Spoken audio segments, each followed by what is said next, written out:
Muito bem, o professor Olavo tem razão sobre uma série de apontamentos, observações críticas que ele expressa, sobretudo em seus livros. E uma delas, que eu quero chamar a atenção aqui, é para a questão do analfabeto funcional. O conceito básico de analfabeto funcional é o cara que lê de tudo, livros, revistas, jornais, artigos e não entende, né? E outro dia, eu estava assistindo a um canal de YouTube que é liderado ali pelo Gastão Moreira, que já foi apresentador da MTV, né? E é um canal mais condicionado à música de massa, né? Pop, rock, metal, que eu também gosto bastante.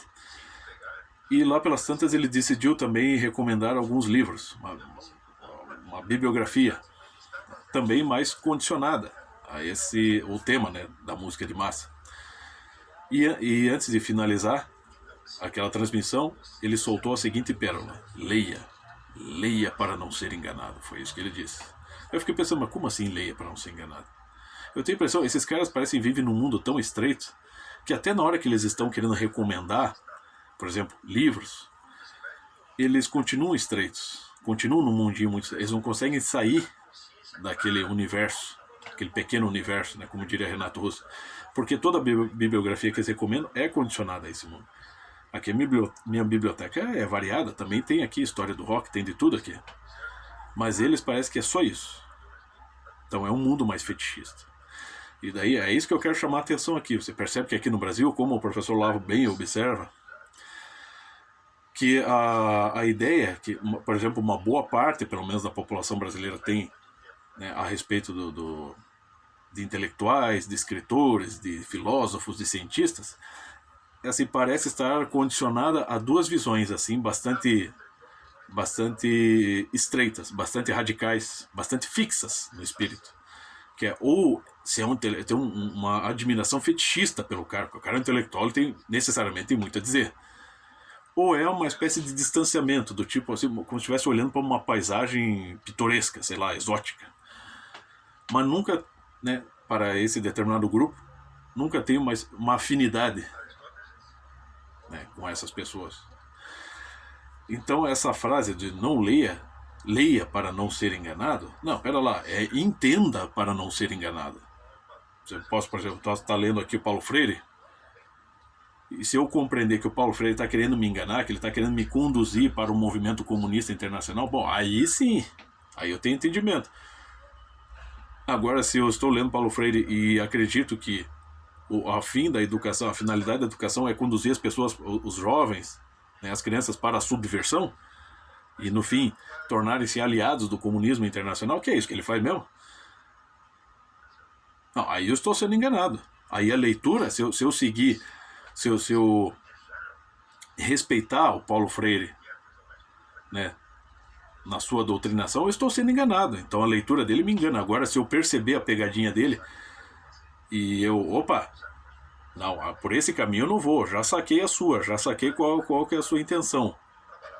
Ah, aí sim, aí eu não estou sendo enganado, aí eu estou me libertando. Aí entra o que está nos evangelhos, né?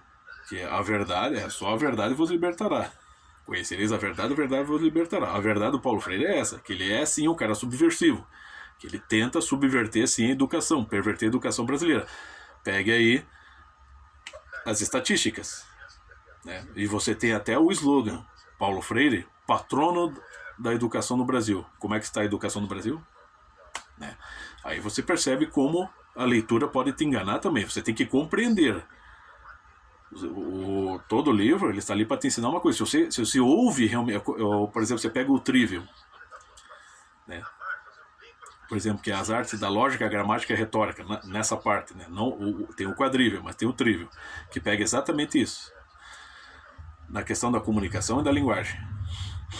Se o cara está lendo um livro, ele realmente entendeu onde o cara quer chegar, e se ele entende que o cara no livro está falsificando dados, que está querendo induzir o leitor ao erro, se ele entende isso, aí sim ele não está sendo enganado. Aí ele pegou a verdade e se libertou daquele, né,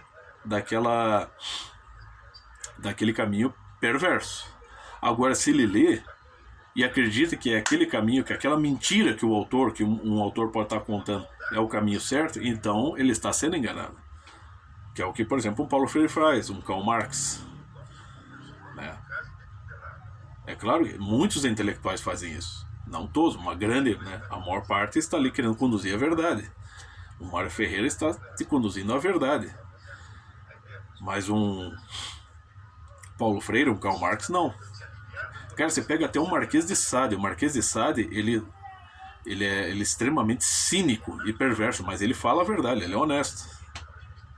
Ele não é recomendável realmente, mas se você ler, você vai perceber que ele tinha até aquela frase que ele dizia, parece que quando as pessoas iam lá no clube sadomasoquista, lá no século XVII, a pessoa chegava lá e dizia que não queria que ele que as brincadeirinhas eróticas fossem tão sádicas naquele dia. Então ele dizia, não venha se fazer de estreito comigo. Ou seja, era papum, meu filho. Tá ali é para se molhar, tá na chuva é para se molhar. Então ele não estava enganando. Muito embora a leitura do Marquês de Sade possa ser terrível para a mentalidade, para a mente de um jovem. Porque ele pode acreditar que tudo é só pessimismo, tudo é só destruição. Entendeu? Então existe todo esse risco. Então você tem que captar isso.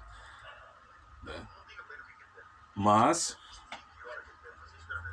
aqui no Brasil, grande parte do público, sim, está nesse fetiche. Que acredita que porque o cara é intelectual, então ele tem muito a dizer. Não é que o Olavo falou, o professor Olavo fala. Eu não quero saber se o cara é erudito, eu quero saber se o que ele diz tem coerência. É assim que as coisas funcionam. Então não é leia para não ser enganado, é entenda a leitura para não ser enganado. É isso.